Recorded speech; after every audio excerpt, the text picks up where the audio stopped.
കാന്തല്ലൂരിൽ കാട്ടാനാക്രമണത്തിൽ ഒരാൾക്ക് പരിക്കേറ്റ സംഭവത്തിൽ പ്രതിഷേധിച്ചും മറയൂർ കാന്തല്ലൂർ മേഖലകളിലെ കാട്ടാന ശല്യത്തിന് ശാശ്വത പരിഹാരം കാണുന്നില്ലെന്ന് ആരോപിച്ചുമുള്ള ബഹുജന പ്രതിഷേധം മറയൂരിൽ തുടരുന്നു. പയസ് നഗറിലെ വനംവകുപ്പ് ഓഫീസിന് മുമ്പിലാണ് പ്രതിഷേധം നടക്കുന്നത്. പ്രശ്നപരിഹാരം കാണാതെ സമരം അവസാനിപ്പിക്കില്ലെന്നാണ് പ്രതിഷേധക്കാരുടെ നിലപാട്. മറയൂർ കാന്തല്ലൂർ മേഖലകളിൽ കാട്ടാന ശല്യം രൂക്ഷമായി നിലനിൽക്കുകയാണ്. ഇന്നലെ പ്രദേശത്ത് ഒരാൾക്ക് കാട്ടാനയുടെ ആക്രമണത്തിൽ ഗുരുതരമായി പരിക്കേറ്റിരുന്നു. ഇതിൽ പ്രതിഷേധിച്ചും മറയൂർ കാന്തല്ലൂർ മേഖലകളിലെ കാട്ടാന ശല്യത്തിന് വനം വകുപ്പ് ശാശ്വത പരിഹാരം കാണുന്നില്ലെന്നാരോപിച്ചുമാണ് മറയൂരിൽ ബഹുജന പ്രതിഷേധം തുടരുന്നത്.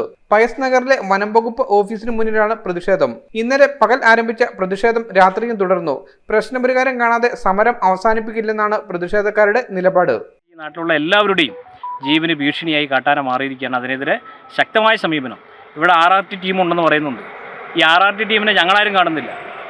RRT ടീം അടക്കമുള്ള സംവിധാനം ഇവിടെ വന്ന് ഇവിടുന്ന് കാട്ടാനയെ ഓടിക്കാനുള്ള ശക്തമായ നടപടി സ്വീകരിച്ചില്ലെങ്കിൽ ഈ നാട്ടിലിപ്പോൾ ജനകീയ സമിതിയുടെ നേതൃത്വത്തിലാണ് ഇപ്പോൾ സമരം ആരംഭിച്ചിരിക്കുന്നത്. ശക്തമായ സമരം. വനം വകുപ്പ് ഉദ്യോഗസ്ഥന്മാർക്ക് പൊതുറോട്ടിലൂടെ നടക്കാൻ കഴിയാത്ത നിലയിലേക്കുള്ള അതിശക്തമായ സമരത്തിന് ഈ നാട്ടിലെ ജനങ്ങൾ തയ്യാറാവും. അതാണ് വലിയ ജനരോഷമാണ് ഉയർന്നു വരുന്നത്. അതിനെതിരെ ശക്തിയായി ഇവിടുന്ന് വന്യജീവികളുടെ കാട്ടാനയുടെ ശല്യം കുറയ്ക്കാൻ ആവശ്യമായ നടപടി വനംവകുപ്പിന്റെ ഭാഗത്തുനിന്നുണ്ടാവും.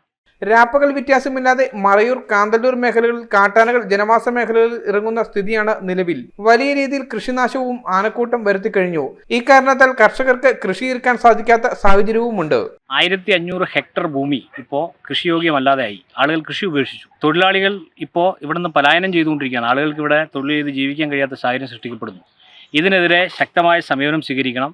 54-ലും അതുപോലെ 1947-ലുമെല്ലാം ആളുകൾ സുഗമമായി കൃഷി ചെയ്തുകൊണ്ടിരുന്ന ഭൂമിയിലേക്കാണ് ഇപ്പോൾ കാട്ടാന ഇങ്ങോട്ടേക്ക് വന്ന് ആളുകളെ കൃഷി ചെയ്യാൻ അനുവദിക്കാത്ത രൂപത്തിൽ ഇതിൻ്റെ പെരുപ്പം, കാട്ടാനയുടെ വലിയ നിലയിലുള്ള പെരുപ്പം ഉണ്ടായിരിക്കുകയാണ്. അപ്പോൾ കാട്ടാനയുടെ എണ്ണം നിലനിർത്താൻ ആവശ്യമായ നടപടി സ്വീകരിക്കണം. പകൽ സമയത്ത് പോലും ആളുകൾ കൃഷിയിടങ്ങളിൽ ഇറങ്ങുന്നത് ഭയപ്പാടോടെയാണ്.